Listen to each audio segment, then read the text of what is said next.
What's up, y'all? Okay, so I'm about to clean this Airbnb and just talk a little bit because I need some content for my YouTube. So yeah, but a lot of people are wondering like how I'm doing and stuff like that as far as like my journey is as far as pregnancy and keeping it a secret and all of that. Last year was pretty rough just because a lot of people already know.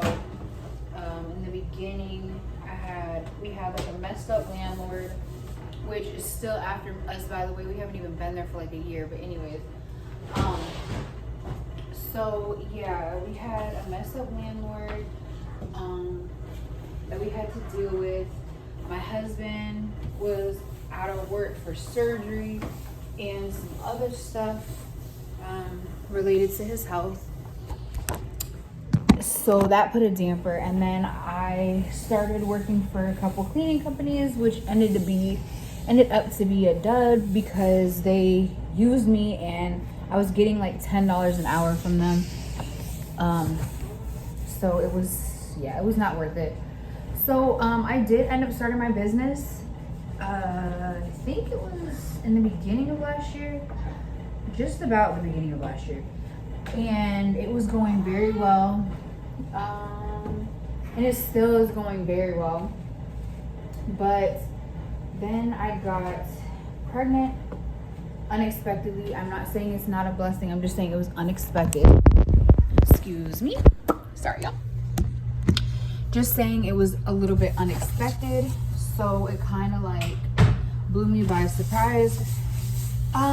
Me and my husband just decided not to say anything to anybody because the simple fact of judgment issues, and I really didn't feel like I wanted to be attacked by my family, by anybody for that matter. So I just kept it to myself, kept running my business, and kept it moving. I later started feeling really depressed in my pregnancy because like I still was at the point where I'm trying to be happy to have her, but at the same time it was very unexpected and I wasn't prepared. So I was having a hard time accepting her, especially with my hormones and stuff. I just had a really, really difficult time accepting that I was pregnant. I don't really know exactly what happened from about like 5 months pregnant on up, because everything was kind of a blur because my health was starting to like deteriorate with of course, like the anxiety and depression, and then the diabetes that I ended up having. And they had to monitor me and I had to do a whole lot of stuff, but I still had to work at the same time. And that was really rough and difficult to accept. And then on top of that, I just wanted to, kind of just do my business. And I kept forgetting that I was pregnant and I just couldn't do certain things and it was upsetting me. And then knowing that I didn't want another kid right now, because I knew that the kid that I was going to have was going to be my last. And it's still hard to accept. It really is. And then during all of this, both my sons hurt their arm. My son broke his arm when I was like 7 months pregnant. And that was rough. And then my daughter's birthday comes rolling around and I'm thinking I'm gonna just be having a nice old birthday party for her and stuff, and then that's when I get the call that my brother was murdered. So I had to deal with that. I had to deal with all of that. Then I had to deal with running the business by myself. I didn't have help. I didn't have guidance of what should I do, what to do next, who should I talk to, who should I ask advice from. I didn't get all of that.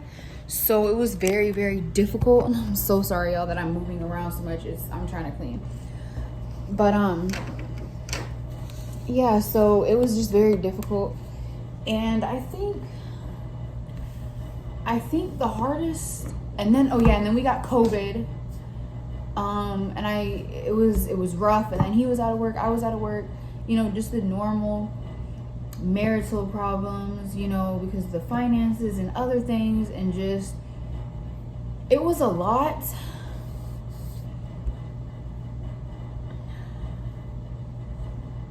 And it's like people are telling me to reach out and talk to them, but I just can't because I don't know what to say. And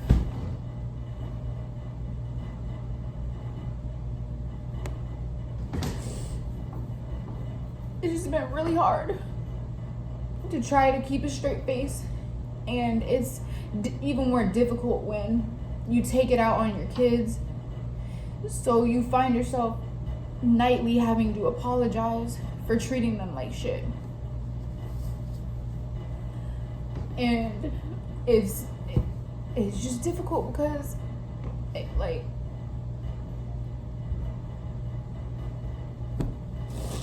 it's not a big deal to people, but it's a big deal to me that I had to have her almost 3 weeks early because of my health. And I wanted her to stay in for longer. I actually enjoy being pregnant. So it was difficult.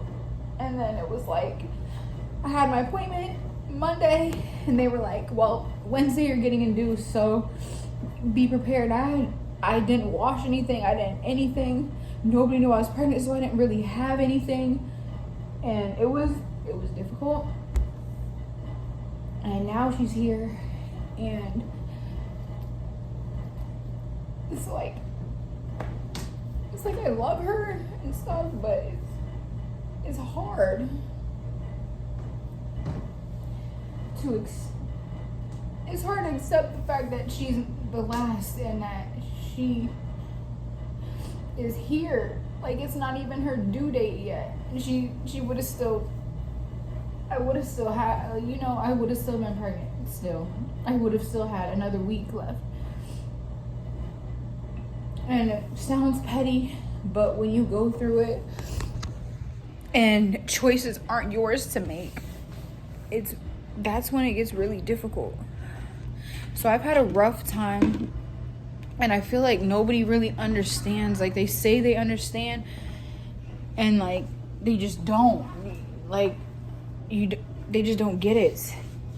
And and I feel like I'm being a burden on my family because I'm always in a shitty ass mood, and I can't help it. I can't control it. I don't know, y'all. There might be a part 2 to this, but yeah, I'm having a mental breakdown, I guess you could say. But yeah, see, she stays in here, and like that. So, all right, y'all, till next time.